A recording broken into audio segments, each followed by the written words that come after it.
თუ ყატარის გრან-პრის შემდეგ ისევ ვფიქრობთ, რომ McLaren-ში სისტემა გამართულია და ყველაფერი იდეალურად მუშაობს, მაშინ დიდი ალბათობით საქართველოს სპორტის სამინისტროს საიტზე სკეიტბორდის ფედერაციის გვერდით თქვენი გაკეთებულია. ან ქრონიკულად ტიფოზი ხართ და იმკურნალეთ. 2025 ყატარის გრან-პრიმ ყველაფერი გვაჩვენა. დაწყებული იმედჩასახული მაქსის ფანებით, დამთავრებული დეპრესიული თინეიჯერით. Liberty Media ყველაფერს რომ აკეთებს რბოლის ხარისხის გასაუმჯობესებლად, ხომ იცით? სწორედ ამიტომ უქმეებამდე ერთი კვირით ადრე რენდომ Twitter-ის აკაუნტით ვიგებთ, რომ ლუსაილის ტრეკზე მე-6, მე-10 და მე-16 მოსახვეებში გარეთ ტრაექტორიაზე ხრეში დაიხარა.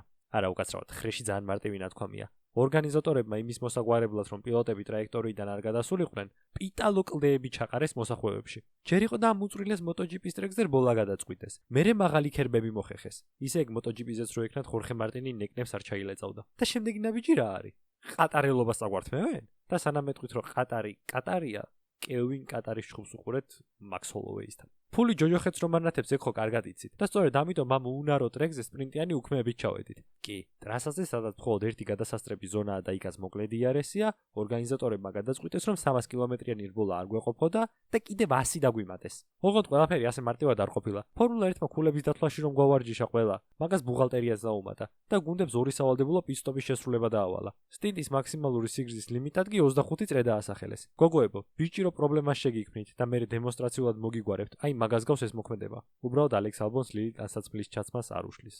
შენგან განსხვავებით. პირველ და უკანასკნელ პრაქტიკაზე ვინ რა საწვავით და კონფიგებითი არა ღმერთმა იცის, მაგრამ ლონგრანებზე მაქსის Red Bull-ი ლიდერებთან წრეზე წამზე მეცაგებდა. ფურცელზე თეორიულადაც და პრაქტიკულადაც McLaren-ის სწრაფი უნდა ყოფილიყო. იმის გამო რომ წლევანდელი McLaren-ის ერთადერთი სისუსტე სწორი მონაკვეთებია, ჭუჭყიანი ჰაერი და DRS-ის მატარებელი პაპაებს მშვენივრად უნდა დახმარებოდა, როგორც კვალიფიკაციაში, ისე რბოლაშიც. მაქსმა სპრინტის კვალიფიკაციაზე ძირი დააზიანა და ამის გამო იუკის უკან მე-6 ადგილზე კვალიფიცირდა.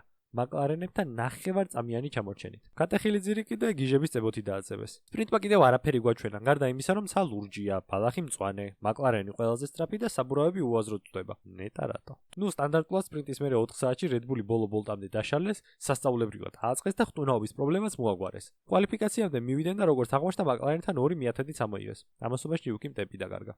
არც კი ვიცი რა მოხდა. რბოლა დაიწყო. ლანდომ სტანდარტულად სტარტი ჩააგდო და McLaren-ის სენდვიჩი მივიღეთ მაქსის შიგთავსით. ოსკარი წინ გაიჭრა. ლანდო კიდევ მაქსის უკან ჭუჭყიან ჰაერში გაიჭედა. ამას კიდევ McLaren-ის სწორი მონაკვეთის პრობლემას დაემატა. ყველაფერი წყნარად მიდიოდა მე-7 წრემდე. სანამ აი ამ ადამიანმა არ გადაწყვიტა, რომ ყოფილ გუნდს დახმარებოდა. გასლიმ ჰალკი ღორღის ასაბოჭად გაუშვა და უსაფრთხოების მანქანაც გამოვიდა. მარტივი მათემატიკა გავიაროთ უცებ. თუ რბოლაში სავალდებულო 2 პიტ-სტოპია და ერთს პრაქტიკულად დანაკარგის გარეშე გააკეთებ მე-7 წრეზე. შემდეგი ხო მოგიწევს მაქსიმუმ 32-ზე.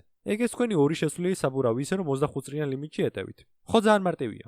ყველამ გამოცვალა საბურავი. საერთოდ ყველამ. ოკონის და McLaren-ის გარდა. ჰანას გადაწყვეტილება უფრო კარგი იყო მაქს თავიდანვე რო დააპიტინა, თუ ჩემი. რკენაზე პრელიმების მერე დარბაზიდან რო გავედი. მამმა ფლექსისთვის რო არ მომესმინა. ნუ ასე იყო თუ ისე მაქსი McLaren-ებს უკან ამოუდგა. თან ისე რომ ერთი პიტი უკვე ქონდა გაკეთებული. საერთოდ არ მშვენს McLaren-ის არც ერთი ფანის. ჩემ ტერს დაუგეგმეს ამათმა 4 პიტ-სტოპი. ამ მომენტში აღარ შესწენ პაპაები და პირველი ლიდერი პიასტრი შეიყვანეს. ლანდო კი სასწაულებრივად ააცილეს ტრაფიკს. რა ფენომენია ეს ნამდვილად არ ვიცი, მაგრამ Red Bull-ი წესით უფრო ნელ საბურავზე უფრო სწრაფი იყო. სწორედ ამიტომ შეჭამა მაქსმა ჰარდებით McLaren-ებთან გეპი. ოსკარს კი ის დარჩევა და სავალდებულო პიტ-სტოპი მოიხადა და როგორმე დარჩენილ 14 წრეში მაქსისთვის გადაესწრო. ხოლო ამჯერად ლანდო ტრაფიკს ვერ ააცილეს და პირდაპირ კიმის უკან გამოიყვანეს. იდენტური ძრავის და McLaren-ის საშინელი კონფიგურაციის გამო კი ლანდო ანტონელის უკან გაეჭედა. პატარა მაკარონმა რაც შეძლო, მაგრამ საბოლოოდ გაწვეთილი საბურავი შეცდომა დაუშვა და გადავარდა ტრაექტორიიდან. არ გავჯერჯოთ პატარა კიმი. იქნებ უბრალოდ ლანჩბოქსი გადაუგორდა კოკპიტში. ნუ ოსკარი მაქვს ვერ დაეწია ლანდოს საინს და ასე სასწაულებრივად წავიდა ჩემპიონატი აბუ-დაბიში. ოღონდ სანამ ხალხი იმას ვითვლით, ვინ რომელ ადგილზე უნდა გასულიყო ბოლო რბოლაში, ჰელმუტ მარკო გამოვიდა და დაიწყო კიმიმ ლანდო სპეციალურად გაატარაო. ამას ერთუჯრედიანი ხალხი წაყვა და პაწაწო ბავშვი იმ დონემდე მიიყვანეს პროფილის ფოტო წააშლევინეს. კიმი რაც უფრო მალე მიხვდება რომ კარიერაში ასეთი სიტუაცია კიდევ ბევრჯერ ექნება, მისთვის ვია უკეთესი. იმ ცალთვალა ჯუჯღუნა ბებერს თუ არ მოусმენს კიდევ უკეთესი. არავი კიბერბულინგს როგორ უნდა უკურნალო. გამორცე ტელეფონი. ფსიქოლოგი კი არო. და რას უნდა ველოდოთ აბუ-დაბიში?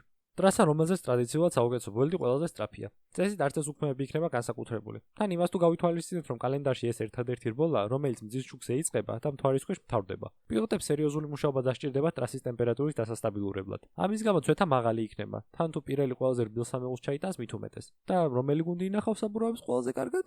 კი. დიდი ალბათობით გუნდები ერთი პიტ-სტოპის სწავლენ. ნუ თუ რა თქმა უნდა უსაფრთხოების მანქანა არ გამოვიდა.